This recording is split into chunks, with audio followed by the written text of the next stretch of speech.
तो hey guys, कैसे हो आप सब। मैं ज़्यादा टाइम नहीं लूंगा, बस इतना बोलूंगा कि इससे पहले वाले एपिसोड्स का लिंक डिस्क्रिप्शन में दिया है, तो एपिसोड वहीं से कंटिन्यू होगा जहां लास्ट एपिसोड खत्म हुआ था। हम देखते हैं कि अब चार्ली उसे पहचान लेता है और अपने मन में तस्लीम करता है कि उसने मफ़ी को शॉपिंग सेंटर पर हमले के दौरान देखा था। मफ़ी कहता है कि डिजास्टर के 50वें साल में स्टैन हायन ने अकेले ही ऑक्यूपाइड टेरिटरी का मास एवैक्यूएशन लीड किया था। मफ़ी के मुताबिक स्टैन ने बिना हिचकिचाए अपने आप को आग लगा लिया ताकि सबको खत्म करके लोगों की रक्षा कर सके। लेकिन उसके मुताबिक इस बहादुरी वाले फैसले के नतीजे में स्टैन हायन बिल्कुल जलकर खत्म हो गया, उसकी हड्डी तक नहीं बची। मफ़ी ये भी ऐड करता है कि खुशकिस्मती से उसके वंशज ने हायन कंपनी को ग्रो किया और बिजनेस में अपने भारी योगदान दिए। मफ़ी चार्ली को कहता है कि वो उसे स्टैन हायन की बहुत याद दिलाता है। चार्ली मफ़ी को समझ नहीं पाता, तो मफ़ी उसे उसके टेस्ट दिन और उसके शब्द याद दिलाता है जिसमें चार्ली ने कहा था कि वो पिच डार्कनेस में एक ही रोशनी बनना चाहता है। चार्ली अपने शब्दों को याद करता है और मन में तस्लीम करता है कि वो बस यूं ही कह गया था बिना ज़्यादा सोच के।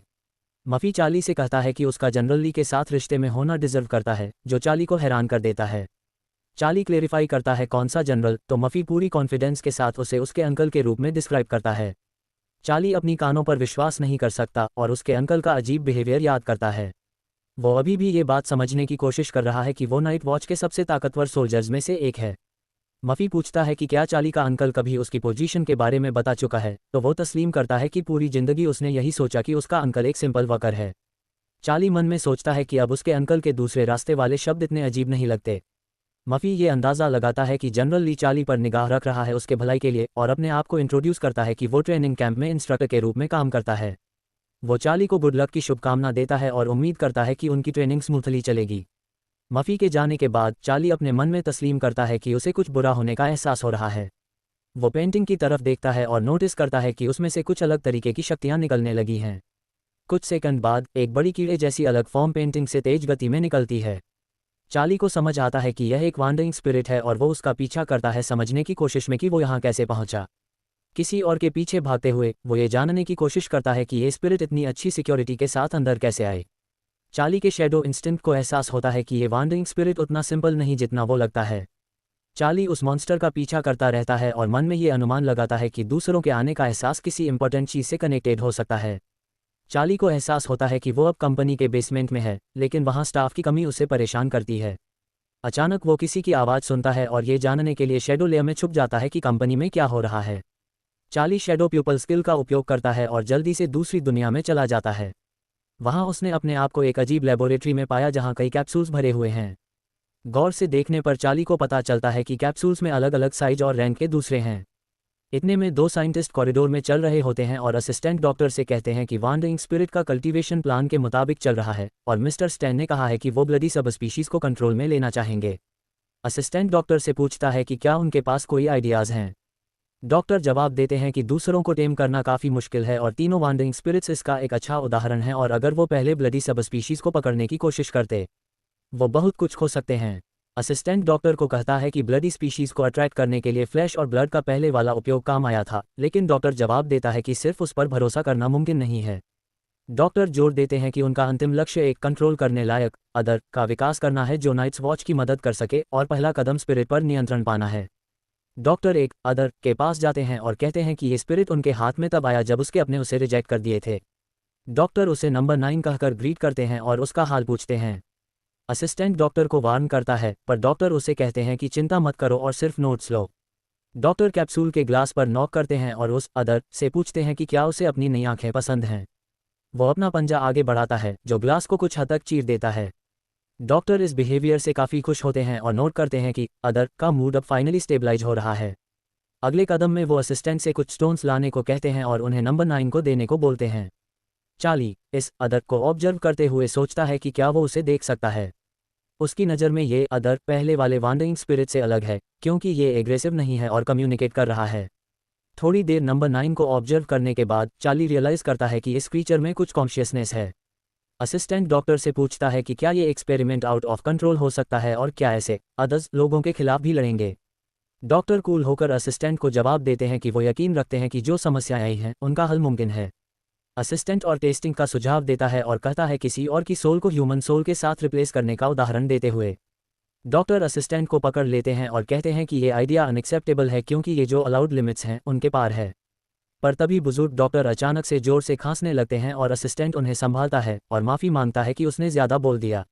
लेकिन उसी सेकंड असिस्टेंट डॉक्टर के सीने में छुरी घुसा देता है, जिससे वो खून थूकते हुए बेहद दर्द में आ जाते हैं। असिस्टेंट कहता है कि डॉक्टर का रिसर्च अब खत्म होने वाला है।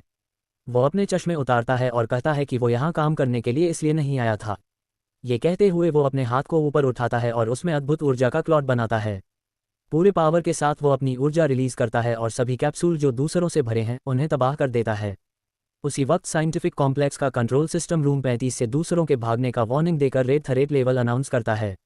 अद्भुत ऊर्जा से विकृत असिस्टेंट भागते हुए स्टाफ को देख रहा होता है और कुछ ही सेकंड्स में वो जोर से ज़मीन पर गिरता है और बेहोश हो जाता है। चार्ली अपने डिस्गाइज से बाहर आता है और सरप्राइज होता है कि स्टूडेंट ने अपने टीचर को मार दिया और फिर सुसाइड भी कर लिया। इधर उधर देखते हुए उसे पता चलता है कि डॉक्टर अब भी जिंदा है और वो उसकी मदद करने का फैसला करता है। जिंदा डॉक्टर के पास पहुंचकर चार्ली उससे कहता है कि वो मूव न करे, पर डॉक्टर उससे कुछ फायरी अपीयरेंस के बारे में कहने लगते हैं। चार्ली उनसे और डिटेल्स जानने की कोशिश करता है, पर डॉक्टर जल्दी खून बहाने लगते हैं और कुछ कहने से पहले ही उनकी मौत हो जाती है।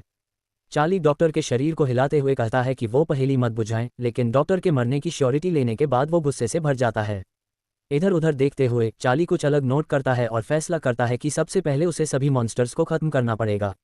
इधर उधर देखने और ये शो करने के बाद कि इस रूम में और कोई मॉन्स्टर्स नहीं है, चार्ली शैडो क्लॉथ समन करता है और अटैक के लिए तैयार होता है। एक सेकंड के अंदर चार्ली अटैक करने के लिए आगे बढ़ता है, पर दूसरा मॉन्स्टर उसे गिराकर दीवार से टकरा देता है। लेकिन उसके नए अपोनेंट्स को खत्म करने से पहले ही दो और मॉन्स्टर्स आके उसे रोक लेते हैं। चार्ली कुछ देर के लिए साइड में जाकर उन मॉन्स्टर्स का खात्मा करता है। मॉन्स्टर्स से निपटने के बाद चार्ली देखता है कि वहाँ बहुत सारे मारे गए एम्प्लॉयज़ हैं और समझता है कि ये मॉन्स्टर्स अब बाहर की दुनिया में भी चले गए हैं। इस बीच एक एम्प्लॉय हायंग अपने फार्मास्यूटिकल प्रोडक्ट्स को प्रेजेंट करती रहती है। बिल्डिंग में अलार्म बजने का मौका भी नहीं मिलता और मॉन्स्टर्स छत से उस बेचारी लड़की पर अटैक कर देते हैं, जिससे वो वहीं पर मर जाती है। बाकी लोग पैनिक में मॉन्स्टर्स से बचने के लिए भागने लगते हैं। डैनियल भीड़ को शांत करने की कोशिश करता है और कहता है कि ब्लडी काइंड ऐसे ही अटैक नहीं करते, तो सबको साथ में रहना चाहिए। वो बेसब्री से लोगों से गुजारिश करता है कि भागे नहीं, पर कोई उसकी बात सुनता ही नहीं। दूसरों को बचाने की कोशिश में डैनियल नोटिस नहीं करता कि एक मॉन्स्टर उसके पीछे आ गया है और उस पर अटैक करने के लिए तैयार है। तभी चार्ली वहां पहुंचता है और एक ही ब्लो में उस अद्भुत क्रीचर को गिरा देता है। डैनियल दिल से खुश होता है कि चार्ली मदद करने आ गया, लेकिन चार्ली उसे कहता है कि लोगों की मदद करे। डैनियल मेन कैरेक्टर से शिकायत करता है कि कोई उसकी बात नहीं सुन रहा क्योंकि भीड़ में पैनिक है। चार्ली फिर एक और मॉन्स्टर पर अटैक करता है और एक और सिविलियन को वक्त पर बचा लेता है। भीड़ का ध्यान अपनी तरफ खींचते हुए वो जोर से चिल्लाता है और सबको कहता है कि बेवकूफ़ी न करें और मॉन्स्टर्स के अटैक से बचें। भीड़ चार्ली को स्ट्रीमर यू के रूप में पहचानती है और तालियां बजाते हुए चिल्लाती है कि अब वो सब सेफ हैं। चार्ली उन्हें कहता है कि इधर उधर देखें और अगर कुछ अजीब लगे तो उसे बताएं। बच्चों और औरतों को पहले निकालने का भी हुक्म देता है। कुछ देर बाद भीड़ बिल्डिंग से एवाक्यूएट हो जाती है और चार्ली डिसाइड करता है कि अब उसकी मदद वहां ज़रूरी नहीं है। वो डैनियल से कहता है कि बाकी सिविलियंस को बाहर निकाल दे और कहता है कि वो खुद इन्वेस्टिगेशन करेगा। इस बीच एक औरत और उसकी छोटी बेटी एक करीबी बिल्डिंग में फायर और डिस्ट्रक्शन की वजह से फंस गई हैं। किसी ने रब्बल तोड़कर उनके निकलने का रास्ता रोका हुआ है। वो औरत अपने सेविया को देखकर खुशी से चिल्लाती है कि वो यहाँ हैं, लेकिन स्मोक स्क्रीन के पीछे से एक वांडरिंग स्पिरिट उनकी तरफ आता है, दोनों को निगलने के लिए तैयार। लेकिन एक सेकंड बाद शैडो थ्रेड्स मॉन्स्टर के दांत वाले मुंह को लपेट लेती हैं और वो टेंशन के फोर्स में रुक जाता है। चार्ली पूरी ताकत के साथ थ्रेड्स को अपनी तरफ खींचता है, मॉन्स्टर को हवा में उछाल देता है और उसे बिल्कुल डिफेंसलेस बना देता है। सही वक्त का फायदा उठाते हुए चार्ली एम्बुश से निकलता है और अपने क्लॉच के ब्लो से मॉन्स्टर को पार कर देता है।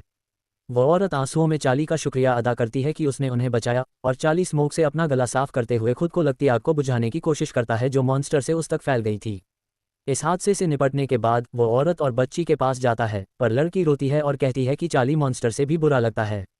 चार्ली लड़की और औरत को जोर से पकड़ के कहता है कि कुछ भी डरने की ज़रूरत नहीं है और अच्छे से उसका साथ दे। मेन कैरेक्टर एक शैडो थ्रेड का इस्तेमाल करके एक बिल्डिंग पर लच करता है और स्ट्रीट पर कूदता है, जहां सिविलियंस को छोड़ने की जगह ढूंढता है। एक मिनट के बाद चार्ली नोटिस करता है कि जहां फायर फाइटर्स और रेस्क्यूअर्स आ चुके हैं, वहीं उतरने का फैसला करता है। माँ और बेटी फिर से चार्ली का शुक्रिया अदा करती हैं और तमाशा देख रहे लोग अपने फ़ोन्स पर इस इंसिडेंट को रिकॉर्ड करते हैं, कहते हैं कि स्ट्रीमर यो ने औरत और बच्ची को बचाया। चार्ली फिर शैडो में छुप के लोगों की खुशी भरी तालियों का मजा लेता है जो उसने और डैनियल ने बचाए हैं। चार्ली मन ही मन सोचता है कि उसे अब स्पीड बढ़ानी होगी क्योंकि शैडो ग्लासेस बहुत जल्दी खत्म हो रहे हैं। उसे उम्मीद है कि नाइट वॉच के लोग यहाँ जल्दी पहुँच जाएंगे। कुछ मिनट के बाद वो नोटिस करता है कि नाइट वॉच के लोग आ चुके हैं और उसके मन में शक आने लगता है कि ये सब पहले से प्लान किया गया हो सकता है। इसी बीच एक group monsters night watch commander मफी पर अटैक करने का फैसला करता है और उसे घेर लेता है। लेकिन अपने स्किल की मदद से मफी उन अद्भुत क्रिएचर्स को वाइप आउट कर देता है, फ्लेम को कई रेज में डिवाइड करके। पूरी ह्यन टॉवर जगह जगह से फटने लगती है और अलग अलग फ्लोर्स पर जोर से धमाके सुनाई देने लगते हैं। चार्ली समझता है कि ह्यन इंडस्ट्रियल जोन अदर्स के अटैक का मेन टारगेट है और फैसला करता है कि सर्वाइवर्स के लिए सब कुछ चेक करे। उसे रियलाइज होता है कि यहाँ और कोई नाइट वॉच के लोग नहीं हैं, तो उसे सिर्फ अपने ऊपर भरोसा करना होगा।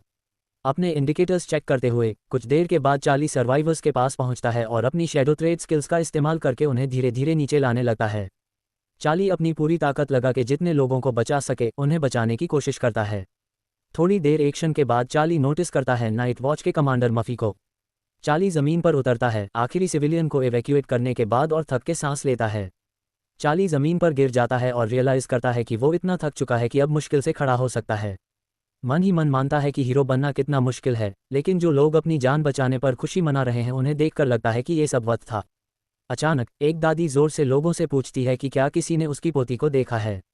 बाकी बचाए गए लोग भी पैनिक में अपने बच्चों को ढूंढने लगते हैं, कहते हैं कि वो लोग खो गए हैं। चार्ली कहता है कि उसने किसी को नहीं देखा और वो ये देखकर काफ़ी हैरान हो जाता है कि सब मिसिंग लोग बच्चे हैं। सिर ऊपर उठाकर वो देखता है कि कुछ मॉन्स्टर्स बच्चों को पकड़ के किसी अनजान दिशा में ले जा रहे हैं। मन ही मन वो हैरान होता है कि वो इन मॉन्स्टर्स का इंचार्ज है और समझ नहीं पाता कि उन्हें अचानक बच्चों की ज़रूरत क्यों पड़ गई। उसके विचार तभी एक फ़ोन कॉल से रुकते हैं जो कैरोल का है। फ़ोन उठाते ही वो पूछता है कि क्या हुआ, जिस पर वो काउंटर क्वेश्चन करते हुए पूछती है कि क्या वो अभी ह्यन की कंपनी में है। चार्ली उससे पूछता है कि उसे कैसे पता, तो वो कहती है कि बस कुछ मत पूछो और सीधे घर आ जाओ। चार्ली जवाब देता है कि जब तक वो बीफ और टोमेटो सलाद और एग सूप रेडी करे तब तक वो आ जाएगा। कैरोल कुछ कहने की कोशिश करती है पर वो तुरंत फ़ोन रख देता है, उसे उसके ख्यालों में अकेला छोड़ते हुए। चार्ली रियलाइज़ करता है कि उसके पास अब बहुत कम ब्लड और शैडो ग्लासेस बचे हैं, तो उसे जल्दी करनी होगी। खड़ा होते ही वो देखता है कि उसके सामने अंकल लू और कुछ नाइट वॉच के सोल्जर्स खड़े हैं जो उसे वहां फ्रीज रहने का ऑर्डर देते हैं। अंकल लू कहते हैं कि कानून नंबर 113 के मुताबिक जो लोग नाइट वॉच में नहीं हैं उन्हें अपने एबिलिटीज़ को पब्लिक में इस्तेमाल करना मना है और डिमांड करते हैं कि वो रुक जाए। चार्ली अपने हाथ ऊपर करता है और मन में कहता है कि अब नाइट्स वॉच पर सब कुछ छोड़ देना ही बेहतर होगा, क्योंकि नाइट वॉच ज़्यादा क्वालिफाइड है और ज़रूर मदद कर पाएगी। चार्ली अपना सिर मोड़ता है और उस बदनसीब बुढ़िया की रोने की आवाज़ सुनता है जो अब भी अपनी पोती को ढूंढ रही है। हर सेकंड की कीमत समझते हुए वो नाइट वॉच के लोगों से कहता है कि उसका पीछा करें। ये कहकर वो शैडो ट्रेड का इस्तेमाल करके हवा में उछलता है और उन अदर्स के पीछे चलता है जो बच्चों को किडनैप करके ले जा रहे हैं। एक फाइटर चार्ली पर गोली चलाने का तैयार करता है पर अंकल लू उससे अपना हाथ नीचे करने का इशारा देते हैं और बस देखने को कहते हैं। इसी बीच अदर्स बच्चों को किडनैप करके किसी अनजान दिशा में ले जा रहे हैं। चार्ली उनका पीछा करता है और देखता है कि वो ऑब्जेक्टिव्स को लेकर शैडो लेयर में घुस रहे हैं। दूसरी तरफ पहुंचकर चार्ली इन मॉन्स्टर्स पर नज़र रखता है जो और भी अदर्स के साथ भरे हुए हैं। चार्ली मन ही मन सोचता है कि अब ये सिचुएशन और भी खतरनाक हो गई है, क्योंकि पहले जो मॉन्स्टर्स थे वो अब लोगों को मारने के बजाय किडनैप कर रहे हैं। चार्ली समझ जाता है कि ह्यन कंपनी, फेरी स्पीशीज़ के बायोलॉजिकल एक्सपेरिमेंट्स और अदर्स के इस तरह ऑर्गेनाइज होने में ज़रूर कुछ कनेक्शन है। उसे रियलाइज़ होता है कि वो किसी खतरनाक सिचुएशन में घुस चुका है पर अब वापस लौटना उसके लिए मुमकिन नहीं है। थोड़ी देर बाद एक मॉन्स्टर जो बच्चों की रखवाली कर रहा था एक छोटी पत्थर की आवाज़ से डिस्ट्रैक्ट हो जाता है जो दीवार से टकरा रही थी। मॉन्स्टर सोचता है कि बच्चे खेल रहे हैं, लेकिन फिर से पत्थर फेंकने पर वो गुस्से में बच्चों को देखता है और अचानक नोटिस करता है कि कुछ बच्चे कम हैं। मॉन्स्टर्स इधर उधर देखने लगते हैं और देख लेते हैं चार्ली को जो चुपके से बच्चों को इवैक्यूएट करने की कोशिश कर रहा था। चार्ली रियलाइज़ करता है कि उसका प्लान फेल हो गया है और वो पकड़ा गया है। गुस्से से भरे अदवल्दली क्रिएचर्स उस पर टूट पड़ते हैं और चार्ली जल्दी से कोई एक्शन प्लान बनाने की कोशिश करता है। मेन कैरेक्टर अपने शैडो थ्रेड स्किल्स का इस्तेमाल करता है और एक मजबूत नेट में सब मॉन्स्टर्स को लपेट लेता है। मॉन्स्टर्स जो पीछा नहीं कर पाते वो गुस्से से गरजने लगते हैं और शैडो नेट को तोड़ने की कोशिश में नाकाम हो जाते हैं। चेज से छुटकारा पाने के बाद चार्ली बच्चों को अपने पीछे ले चलता है और फ्लैशलाइट से उनके रास्ते को रोशन करता है। अपने आप को सेफ समझकर वो अपनी कॉन्टैक्ट्स बुक खोलता है और नाइट वॉच को डायल करता है ताकि उन्हें एक इंपॉर्टेंट मैसेज दे सके। लेकिन अचानक फ़ोन उसके हाथ में ही एक्सप्लोड हो जाता है बिना किसी वजह के। एक आदमी जो सांप जैसी त्वचा और आंखें रखता है अंधेरे में से निकलता है और कहता है कि उसने नाइट वॉच के किसी आदमी पर भरोसा नहीं किया था। वो कहता है कि वो चार्ली को अच्छी तरह से जानता है और उसे ब्रदर योग के नाम से बुलाता है। चार्ली बच्चों को अपने पीछे छुपाता है और घोस्टली क्लॉस को समन करता है और उस स्ट्रेंजर से पूछता है कि वो कौन है। स्ट्रेंजर एक शरारती मुस्कुराहट के साथ कहता है कि नाम का अंदाज़ा लगाने की कोशिश करे। अपनी उंगली में अपनी पावर कंसंट्रेट करते हुए कुछ ही सेकंड्स में वो अपनी पावर को हल्की सी मूवमेंट के साथ रिलीज करता है जो एक जोरदार एक्सप्लोजन का कारण बनता है। चार्ली इस मिस्टीरियस स्ट्रेंजर की इनक्रेडिबल एबिलिटीज देखकर हैरान है, जो कि एक खास इंसान लगता है। ये रियलाइज करते हुए कि अभी लड़ने का सही वक्त नहीं है, चार्ली फैसला करता है कि अपने ओपोनेंट को बच्चों से दूर ले जाए।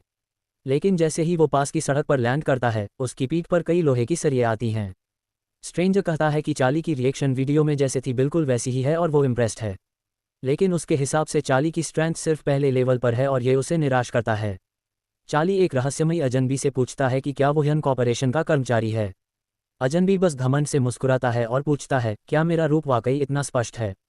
चार्ली को समझ आता है कि वो उसका मजाक उड़ा रहा है और पूछता है कि क्या वो फायर स्पीशीज का है। अजनबी कहता है कि मरने वालों को ज़्यादा जानकारी नहीं होनी चाहिए और उस पर जहरीले बबल से अटैक कर देता है। चार्ली उन बबल्स से बचने की कोशिश करता है, लेकिन एक बबल उससे टकरा जाता है और जोर का विस्फोट होता है जिसमें चार्ली कुछ मीटर दूर जा गिरता है। अजनबी चार्ली को खत्म करने का फैसला करता है और उस पर और भी ज़्यादा बबल्स बरसाता है, जिससे एक और विस्फोट श्रृंखला होती है।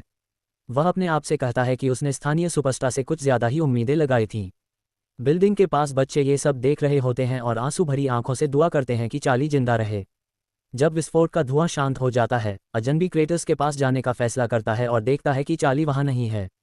चार्ली चुपके से शैडोज में से निकलता है और अजनबी के करीब आता है ताकि उसे चुपचाप न्यूट्रलाइज कर सके। चार्ली शैडो स्ट्रोक से अटैक करता है, लेकिन अजनबी बच निकलता है और उसके चेहरे पर सिर्फ छोटी सी चोट लगती है। चार्ली बार बार शैडोज में से निकलकर अजनबी पर हमला करता है और उसे सरप्राइज करता है। लेकिन अजनबी चार्ली के अटैक को एंटिसिपेट कर लेता है और एक एसिड स्फेयर समन कर लेता है। चार्ली फिर से शैडोज में घुस जाता है और अजनबी उसे एक बेचारगी भरा चूहा कहकर उस पर एसिड स्फेयर फिर से फायर करता है। चार्ली उस स्फेयर को इंटरसेप्ट करके पास की बिल्डिंग पर वापस फायर कर देता है, जिसमें एक शैडो विस्फोट होता है। विस्फोट से छोटी मोटी चोट लगने के बाद अजनबी मजाक उड़ाते हुए कहता है कि चार्ली शैडोज में छुपकर अटैक करता है। वह कहता है कि अगर चार्ली बाहर आकर निष्पक्ष लड़ाई नहीं करेगा तो वह भी अपने तरीके से लड़ेगा। ये कहते हुए अजनबी एक बड़ी एसिड स्फेयर बनाता है और उसे एक अप्रत्याशित दिशा में फेंकता है, पीछे बैठे बच्चों पर। अंतिम क्षण में चार्ली शैडोज से बाहर आता है और स्फेयर का अटैक अपने ऊपर ले लेता है, बच्चों को बचाते हुए। लेकिन चार्ली के होश में आने से पहले ही अजनबी उसके पीछे आ जाता है और कहता है कि उसने उसे आखिरकार पकड़ लिया। चार्ली प्रतिक्रिया करने का मौका नहीं पाता और अजनबी एक ज़बरदस्त हमला उसके पीठ पर करता है, जिससे चार्ली कुछ मीटर दूर जा गिरता है, गंदगी के थैलों पर। अजनबी उसके पास आकर पूछता है, तुमने शैडोज में छुपकर क्या उम्मीद लगाई थी? और कहता है कि उसके पास कोई मौका नहीं है। वह कमजोर चार्ली पर पंचेस बरसाता है और चार्ली को एहसास होता है कि उसका शैडो फॉर्म अब टूट रहा है। अजनबी चार्ली का चेहरा पकड़कर उसे उठाता है और चार्ली महसूस करता है कि नष्ट किए गए शैडो शेल के कारण अब उसकी क्षमताएं काम नहीं कर रही। अजनबी उसके शैडो फेस का एक हिस्सा तोड़ता है और कहता है कि अब समय आ गया है जानने का कि वह वास्तव में कौन है।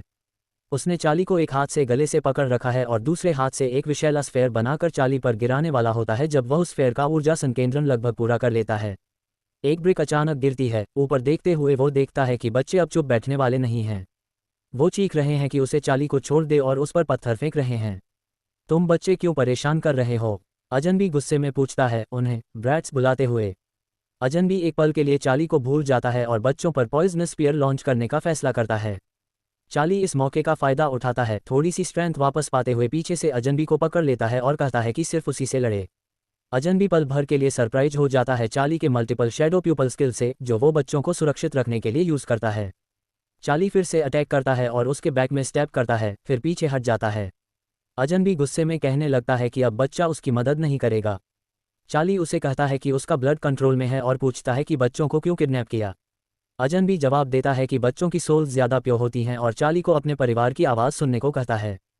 चार्ली लेबोरेटरी के क्रिएचर्स और शॉपिंग सेंटर के आइडेंटिकल अदर्स को याद करता है और समझने की कोशिश करता है कि उसका ओपोनेंट क्या कह रहा है। तभी उसे लगता है कि वो अदर्स से घिर गया है और अजनबी कहता है कि मरने का वक्त आ गया है। सब एक साथ चार्ली पर अटैक करते हैं, लेकिन वो मुस्कुराते हुए कहता है कि मस्ती अब बस शुरू हुई है। शैडो थ्रेड्स के एनहांस्ड स्किल का इस्तेमाल करके वो अदर्स को उलझा देता है और अजनबी को गिफ्ट देने के लिए शुक्रिया कहता है। चार्ली एक से दूसरे तक मूव करता है, अपने यूजुअल स्किल्स चेजिंग और डेकेपिटेशन का उपयोग करके विक्टिम्स को देवॉ करने लगता है। अजनबी शॉक्ड रहता है ये देखकर कि चार्ली के पास दूसरी दुनिया के क्रिएचर्स को एब्जॉर्ब करने की स्किल है। चार्ली कंटिन्यूअस अदर्स से फीड लेता है और वर्लपूल में बदलने लगता है, वीक ओपोनेंट्स को सक करते हुए। अजनबी इसे रोकने की कोशिश करता है पर कुछ नहीं कर पाता। वो खुद को कहता है कि अब ब्लड का इस्तेमाल करके ही कुछ हो सकता है। पर शैडो वर्लपूल के सामने एक बड़ी एग शेप एंटिटी निकलती है और अजनबी लास्ट वर्ड्स में चार्ली को शार्प करते हुए भागने की कोशिश करता है। वो सोचता है कि पहली बार उसने किसी को ऐसे एब्जॉर्ब करते देखा है और सोचता है अगर ये उसे भी एक मॉन्स्टर बनाता है। पर वो ज़्यादा दूर नहीं भाग पाता, एक शैडो फनल उसके सामने आ जाता है और उसकी अद्भुत ऊर्जा खत्म हो जाती है। चार्ली उसके सामने आता है, अपना शैडो फॉर्म पूरी तरह से रिस्टोर करके और नए एबिलिटीज़ के साथ जो उसे शैडो सॉर्ड्स बनाने देते हैं। चार्ली खुद से कहता है कि अब उसके अंदर से सारी बुरी चीज़ें निकल चुकी हैं और उसकी पावर अनलीशेड हो गई हैं। वो अपने कंडीशन पर फोकस करता है और महसूस करता है कि हेवन और अर्थ अब उसे ज़्यादा क्लियर और नए कलर्स में नजर आ रहे हैं। चार्ली अजनबी की तरफ देखता है और उसमें एक बेहद स्ट्रॉन्ग फियर महसूस करता है। वो सोचता है कि उसका शिकार के साथ खेलने का मन है। चार्ली एक पल में गायब हो जाता है, सिर्फ एक छोटा फॉग का क्लाउड छोड़कर। अजनबी मेंटली सोचता है कि इस बार चार्ली पूरी तरह दिन में खो गया है और वो उसे ढूंढ नहीं पा रहा। वो चार्ली को चीख कर कहता है कि वो उससे लड़ने के लिए रेडी है और कुछ और को मदद के लिए बुलाता है। लेकिन पल भर में उसके सारे मिनियंस डार्क स्वॉर्ड स्ट्रोक से टुकड़े टुकड़े हो जाते हैं। उसे समझ नहीं आता और उसके चेस्ट में एक ज़बरदस्त काटने का दर्द महसूस होता है। अजनबी पैनिक में आता है और सोचता है कि वो चार्ली के अटैक नहीं देख पा रहा क्योंकि वो बहुत फास्ट है। वो सोचता है कि एक रैंक 2 वाला इंसान इतना स्ट्रॉन्ग कैसे हो सकता है।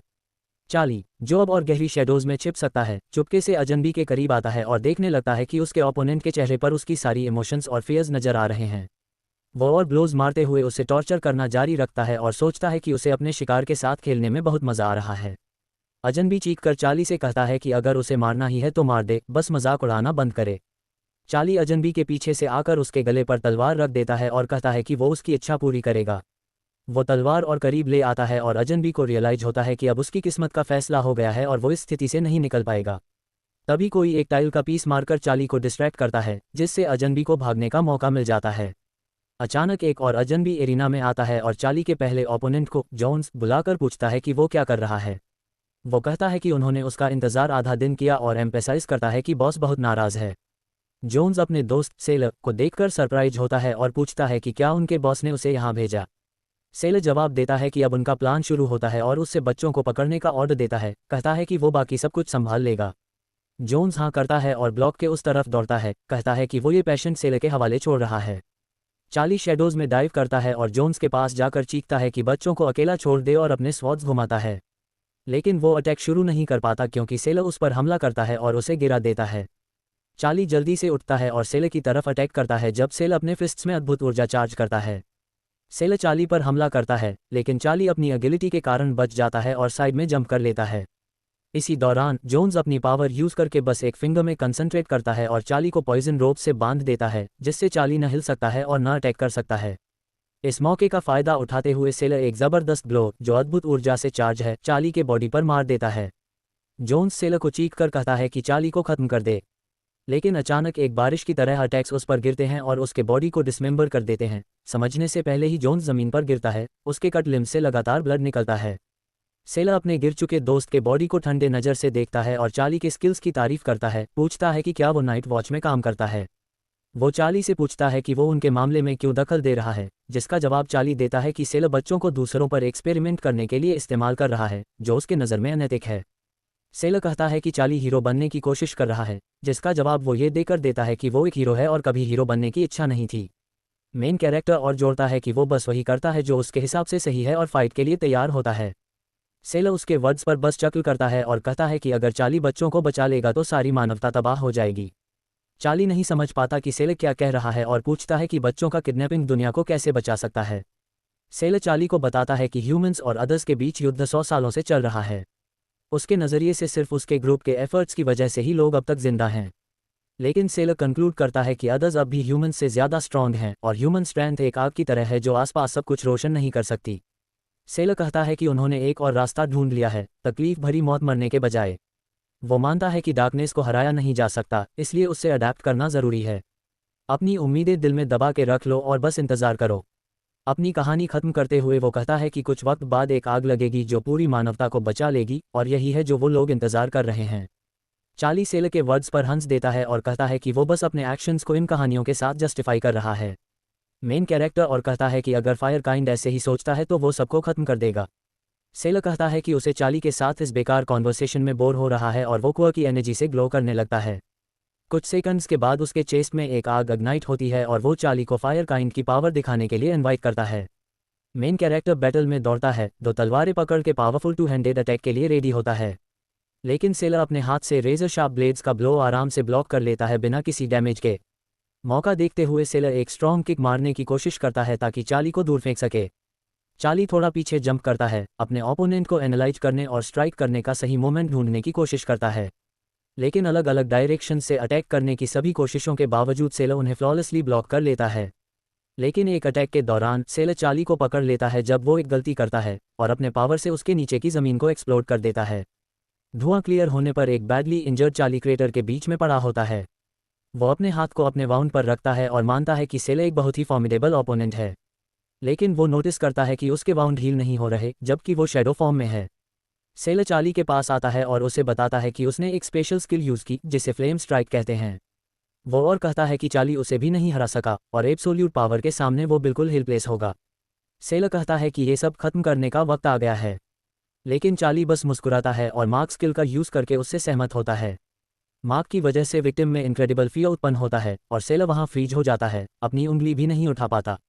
वेव्स ऑफ हॉ उसे घेर लेती हैं और वो खुद से पूछता है कि वो यहाँ कैसे पहुंचा। कहता है कि वो मरना नहीं चाहता।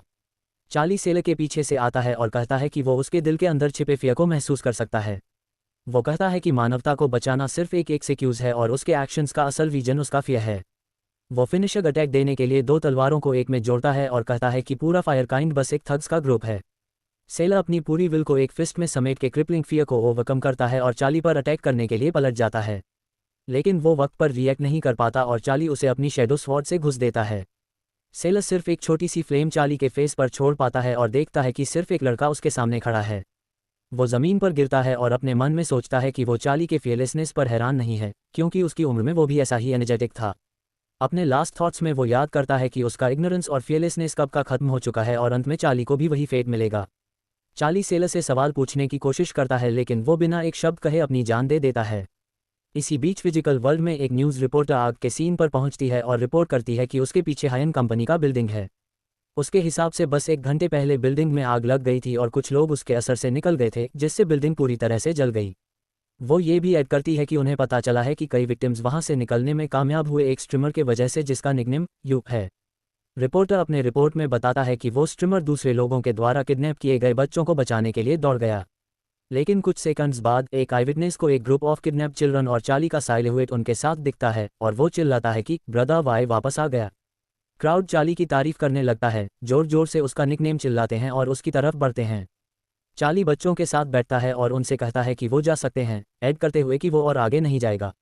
बच्चे खुशी से चार्ली को गले लगाते हैं, उसे भैया बुलाते हैं और अपने पेरेंट्स के पास वापस चले जाते हैं। कुछ वक्त बाद चार्ली, जो कि हैवी फाइटिंग से थका हुआ है, अपने अपार्टमेंट में जाता है और अपने ख्यालों में खो जाता है। वो तुरंत नोटिस नहीं करता कि कैरोल उसके सोफे पर बैठी रो रही है। जैसे ही वो पास आता है उसे पता चलता है कि उसकी बेलोब बिल्कुल पेले दिख रही है और अपने आंसू रोक नहीं पा रही। चार्ली लेट होने के लिए माफ़ी मांगता है और कुछ बेकार की बातें बोलने लगता है जैसे कि उसे फिर से स्टोर से वापस आते हुए रोक लिया गया। कैरोल रोना जारी रखती है और चार्ली पर इल्ज़ाम लगाती है कि वो उसे एक बचकानी बुद्धू समझ रहा है अगर उसे लगता है कि वो इस बात को मान लेगी। चार्ली कैरोल से पूछता है क्या वो डर गई थी कि वो मर जाएगा। कैरोल काउच से उठती है और हाइस्टेरिकली चिल्लाती है कि यह बेहतर होता अगर वो मर ही जाता और मारने के लिए हाथ उठाती है। लेकिन चार्ली अपना हाथ प्यार से ऊपर करता है और कैरोल का हाथ रोक देता है। कैरोल डिमांड करती है कि चार्ली उसे छोड़ दे, लेकिन वो मना कर देता है और उसे अपनी तरफ खींच के गले लगाता है और उसके गाल को प्यार से स्ट्रोक करता है। चार्ली कैरोल से पूछता है क्या उसने कभी यह ट्राई किया है।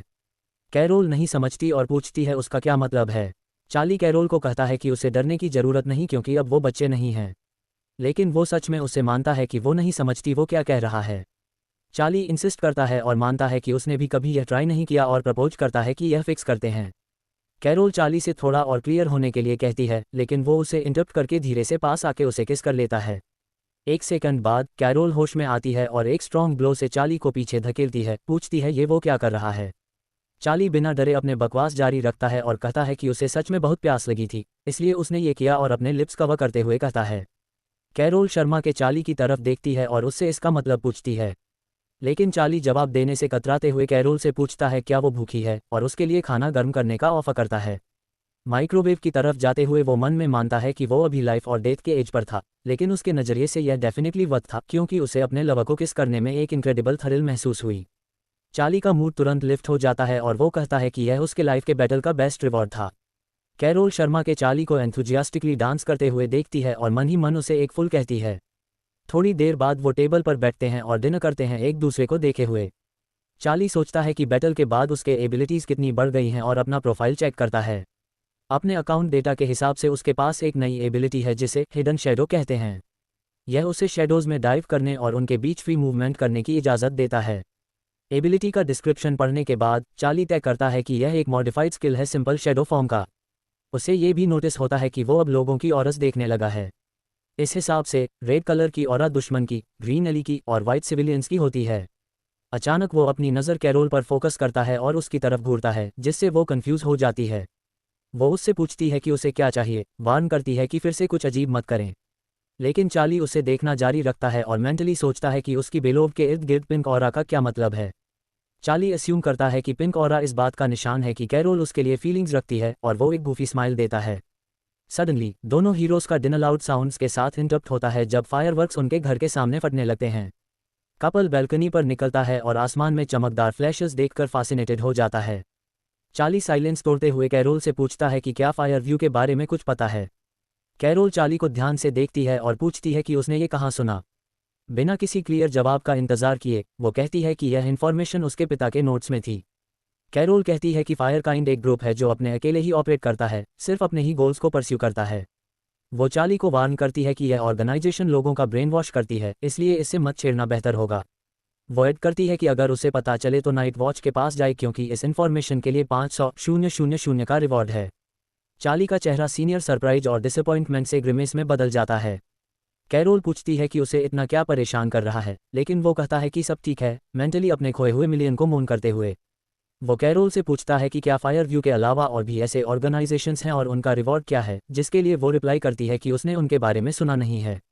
कैरोल पूछती है कि वो इसमें क्यों इंटरेस्टेड है, तो चार्ली बस ये कहता है कि वो पैसा कमाने के तरीके सोच रहा है। कैरोल कहती है कि दूसरे ऑर्गेनाइजेशंस के लिए अवार्ड्स हैं लेकिन एक जो अलग है वो एनलाइटनमेंट है। चार्ली डिटेल्स पूछता है और वो कहती है कि यह ऑर्गेनाइजेशन नाइट्स वॉच की एली है लेकिन इनके बिलीफ्स फंडामेंटली डिफरेंट हैं क्योंकि यह मानते हैं कि ह्यूमैनिटी को डिफीट कर दिया जाएगा। कैरोल ऐड करती है कि यह ऑर्गेनाइजेशन यहाँ से भागने का तरीका ढूंढ रही है और कहती है कि उनमें से एक ऑप्शन दूसरे प्लेनेट पर मूव करना है।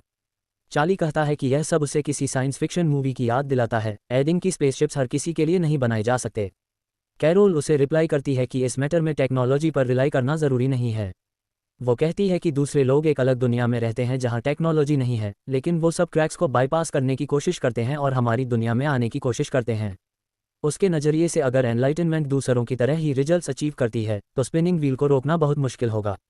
थोड़ी देर बाद चार्ली सोचता है कि हॉलीडेज ऑलरेडी गुजर चुकी हैं और आम लोग स्कूल और वर्क पर चले गए हैं।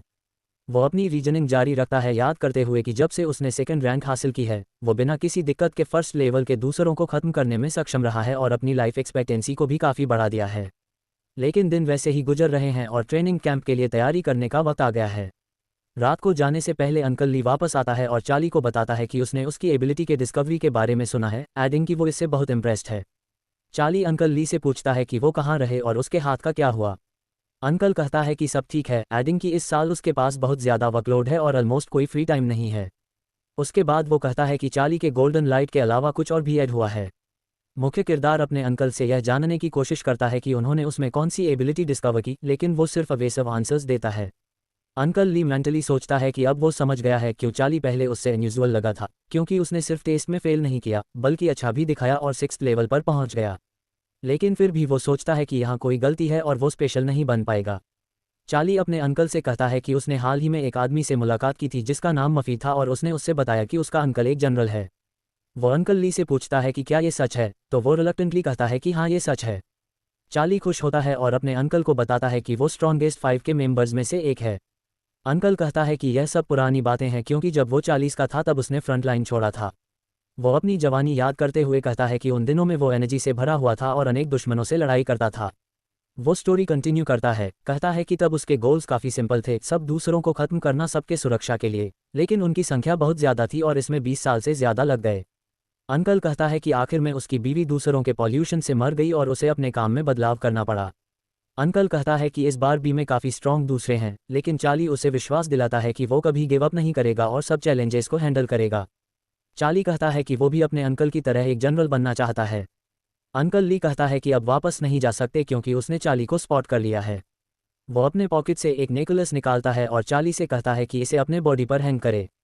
चार्ली पूछता है कि यह पेंडेंट क्या है, तो उसका अंकल कहता है कि यह एक सीक्रेट चीज़ है जो उसे बहुत सारे अलग अलग साउंड सुनने की इजाज़त देगा। जब वो इसे पहनता है तो अंकल ऐड करता है कि यह उसकी विल पावर को काफ़ी मजबूत करेगा अगर वो इसे काफ़ी देर तक पहने। लेकिन ये पेंडेंट नेगेटिव इमोशंस को भी बढ़ाता है, इसलिए इसे 3 दिन के इंटरवल पर पहनना चाहिए। अंकल कहता है कि यह अनयूजुअल एनर्जी को एक्टिवेट भी कर सकता है, इम्प्यूरिटीज़ को रिलीज करके कॉम्बैट पावर में सिग्निफिकेंट इंक्रीज करने की इजाज़त देता है, लेकिन इसे सिर्फ एक बार यूज़ किया जा सकता है। चार्ली पेंडेंट को चेक करता है और अपने अंकल से पूछता है कि क्या ये शैडोले ऐसे है। अंकल ली चार्ली की नॉलेज की तारीफ करते हुए कहता है कि यह चीज़ वाकई में वहाँ से है, एडिंग की ऐसे फॉरबिडन चीज़ें दूसरे दुनिया से आती हैं और इनके इस्तेमाल के लिए एक सर्टेन फी चार्ज होती है। वो कहता है कि इस्तेमाल की कॉस्ट सिर्फ वेयरर की स्ट्रेंथ और स्किल पर डिपेंड करती है, तो अगर उसकी स्ट्रेंथ लेवल 5 से ज़्यादा है तो वो इसे आराम से पहन सकता है। अंकल ली ऐड करता है कि इस पेंडेंट का सबसे अमेजिंग चीज़ यह है कि यह लोगों को रिकॉग्नाइज करता है। चार्ली कहता है कि वो बहुत इंट्रीग्ड है और पेंडेंट को अपने गले में डाल लेता है। अंकल ली चार्ली के इर्द गिर्द घूमता है और उससे पूछता है कि वो कैसा फील कर रहा है, जिसके लिए वो कहता है कि पहली नज़र में कुछ नहीं बदला है।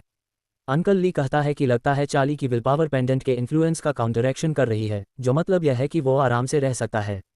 थोड़ी देर बाद अंकल ली चला जाता है और चार्ली सोने चला जाता है, पेंडेंट उतारना भूल जाता है।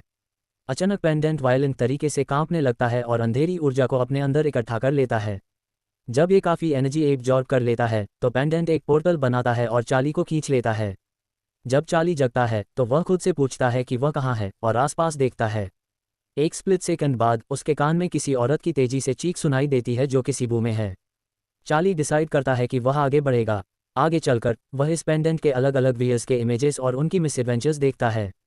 पेंडेंट की यादों को देखते हुए चार्ली समझता है कि इसके सभी कैरियर्स का एंड बहुत बुरा हुआ। लेकिन अचानक उसे अपने दिमाग में एक रहस्यमय आवाज़ सुनाई देती है जो उसे मास्टर कहकर बुला रही है और उसकी आंखों के सामने अंधेरा छाने लगता है। अगले दिन कैरोल चार्ली के साथ गाड़ी में है और लड़की थकावट से यौन करती है। चार्ली उससे पूछता है कि क्या उसने अच्छी नींद ली, तो वह कहती है कि वह पूरी रात नहीं सोई क्योंकि वह बहुत नर्वस थी। लड़की चार्ली से पूछती है कि उसने वह रात कैसे बिताई, तो वह कहता है कि उसने अपने पिछले पैरों के बिना सुखद सपनों की नींद ली। लेकिन अचानक उसे याद आता है कि उसे अपने सपनों के बारे में कुछ भी याद नहीं है, सिर्फ कुछ वाग images of a shadow pendant. Charlie अपने हाथ को कैरोल के कंधे पर रखकर कहता है कि अगर वह थकी हुई है तो वह उस पर लेटते हुए आराम कर सकती है, ये कहकर कि वह कुछ नहीं करेगा। दोनों लवर्स के बीच एक और झगड़ा अंकल लू द्वारा, जो स्टीयरिंग व्हील के पीछे बैठे हैं, बीच में आता है। वह कैरोल से कहता है कि ट्रेनिंग कैंप में काफ़ी सारे बुरे लोग हैं जिनके साथ उन्हें ज़्यादा सीरियसली बिहेव करना चाहिए। कैरोल अपने पिता से कहती है कि वह ज़रूर ऐसा करेगी और चार्ली को इस बारे में सोचने के लिए बेचैनी महसूस होती है, क्या अंकल उसे हिंट दे रहे हैं। अंकल लू लड़कों से कहते हैं कि इंस्ट्रक्टर के इंस्ट्रक्शंस को फॉलो करें और अगर कुछ होता है तो सीधा उसे कॉल करें, जिसके लिए कैरोल कहती है कि वह इस बारे में हमेशा बात करता है। चार्ली अपने अंकल को कॉन्फिडेंस से कहता है कि वह टेंशन न ले, एडिंग कि वह हमेशा कैरोल के लिए वहाँ होगा ताकि उसकी रक्षा कर सके। अंकल सिर्फ मेंटली सोचता है कि चार्ली ही उसकी चिंता का कारण है। थोड़ी देर बाद हीरो की गाड़ी उनके डेस्टिनेशन पर पहुंचती है और वे अंकल लू की गाड़ी से निकलते हैं। जब अंकल चलता है तो चार्ली कैरोल का हाथ पकड़ लेता है, जिससे अंकल लू को सचमुच गुस्सा आता है। कैरोल चार्ली से अपना हाथ खींच लेती है और उससे पूछती है कि वह क्या कर रहा है, एडिंग कि अंकल लू अब भी देख रहा है। चार्ली खुशी से उससे कहता है कि सब कुछ ठीक है क्योंकि वह हमेशा साथ रहे हैं और इसमें कुछ गलत नहीं है। कैरोल उसे मुस्कुराहट के साथ रुकने को कहती है। कैरोल और चार्ली प्लेटफॉर्म की तरफ बढ़ते हैं और सुनते हैं कि एक ट्रेन बोर्डिंग प्लेटफॉर्म की तरफ आ रही है। वे कैरिज से गुजरते हैं और train night watch training camp की तरफ निकलती है। उनके हीरो के पीछे डोर्स बंद होते हैं और कैरिज में अनाउंसर कहता है कि ट्रेनिंग कैंप की तरफ जाने वाली कैरिज नॉन स्टॉप जा रही है और estimated time of arrival 20 minute है। चार्ली कैरोल से कहता है कि उसने इतने लोगों को यहाँ देखने की उम्मीद नहीं की थी, लेकिन कुछ उसे यह बताता है कि सब अलग अलग गैदरिंग पॉइंट से आए हैं। वह ऐड करती है कि कैरिज में सबका टेस्ट को काफ़ी हाई है, जो सजेस्ट करता है कि उनमें या तो हाई लेवल की विल पावर है या एक्स्ट्राऑर्डिनरी एबिलिटीज़ और उन्हें ट्रेनिंग की ज़रूरत है ताकि वे जल्दी से पहले रैंक के दूसरों का सामना कर सकें। चार्ली थिएट्रिकली यह सुनकर सरप्राइज होता है और मेंटली सोचता है कि अपनी कट स्ट्रेंथ के साथ वह सेकंड रैंक मॉन्स्टर से निपट सकता है। कैरोल चार्ली को एडवाइस करती है कि इस ट्रेनिंग को इतना लाइटली न ले क्योंकि यह क्लियरली आसान नहीं होगा। वो उससे कहती है कि वो कैंप तक इंतजार करें, कहकर कि तब वो असल तकलीफ का मजा लेगा। चार्ली घमंड से कहता है कि वो पूरी तरह से कॉन्फिडेंट है कि उसे कोई दिक्कत नहीं होगी। ट्रेन कैंप की तरफ अपनी यात्रा जारी रखती है, लेकिन काफ़ी देर होने के बाद भी वो अपने एंड पॉइंट पर नहीं पहुंचती। चार्ली कैरोल के कंधे पर थपकी देते हुए उठता है और उससे पूछता है कि क्या हुआ। अनाउंसमेंट के मुताबिक ये ट्रिप लगभग 20 मिनट का होना चाहिए था, लेकिन वो लोग लगभग 40 मिनट से रास्ते पर हैं और अभी तक नहीं आए। चार्ली कहता है कि यह सब अजीब है और यह ऐसे नहीं होना चाहिए। फिर वो खिड़की की तरफ देखकर नोटिस करता है कि उन्हें धुंध ने घेर लिया है। उठाए हुए पैसेंजर्स भी खिड़की से देखते हैं और उनमें से एक कहता है कि यह धुंध अजीब है। ट्रेन अचानक रुकती है और सारे खड़े पैसेंजर्स कार के फ्लो पर गिर जाते हैं। अनाउंसर कैरेज में कहता है कि वो ट्रेनिंग कैंप पर पहुंच गए हैं और चेतावनी देता है कि दरवाजे खुल रहे हैं। चारों तरफ देखने के बाद स्टूडेंट्स किसी का इंतजार नहीं करते और चार्ली पहले कार से निकलने का फैसला करता है। कैरोल चार्ली को वापस आने के लिए चीखती है और उसके पीछे भागती है, इस डर से कि वो उसकी नज़र से दूर ना हो जाए। कुछ कदम आगे बढ़ने के बाद चार्ली नीचे देखता है और प्लेटफॉर्म पर खून बिखरा हुआ देखता है। कैरोल थोड़ी डर जाती है, लेकिन चार्ली यह सब प्रैंक समझने का फैसला करता है और नीचे झुककर उस लाल तरल के पूल में अपनी उंगली डाल देता है। अपनी उंगली को ध्यान से देखने के बाद वो इस पर पहुंचता है कि यह वाकई में इंसानी खून है। बाकी स्टूडेंट्स थोड़ा नर्वस होने लगते हैं और पूछते हैं कि ट्रेनिंग कैंप में किसी को कैसे मार दिया जा सकता है। चार्ली कहता है कि यहाँ दूसरे लोग शायद शामिल हैं और स्टूडेंट्स से कहता है कि वो नाइट वॉच को सब कुछ बताएं और जल्दी वापस आएं। कैरोल चार्ली से पूछती है कि वो कहाँ जा रहा है, लेकिन वो कैजुअली जवाब देता है कि उसे रेस्ट रूम जाना है। कैरोल चार्ली को बुलाती है, उसे अपने पास रखने की कोशिश करते हुए, लेकिन जब वो नहीं सुनता तो वो अपने डर पर काबू पाकर चार्ली की मदद करने के लिए भाग जाती है अगर कोई खतरा हो। स्टूडेंट्स अपने फ़ोन निकालते हैं और देखते हैं कि वहाँ कोई मोबाइल नेटवर्क सिग्नल नहीं है। बिना सोच विचार किए स्टूडेंट्स भी चार्ली का उदाहरण फॉलो करने का फैसला करते हैं और कार से निकलकर जांच करने निकल जाते हैं। और इसी के साथ ये एपिसोड यही खत्म होता है। तो चैनल को सब्सक्राइब करो। तो मिलते हैं नेक्स्ट पार्ट में, तब तक के लिए बाय बाय।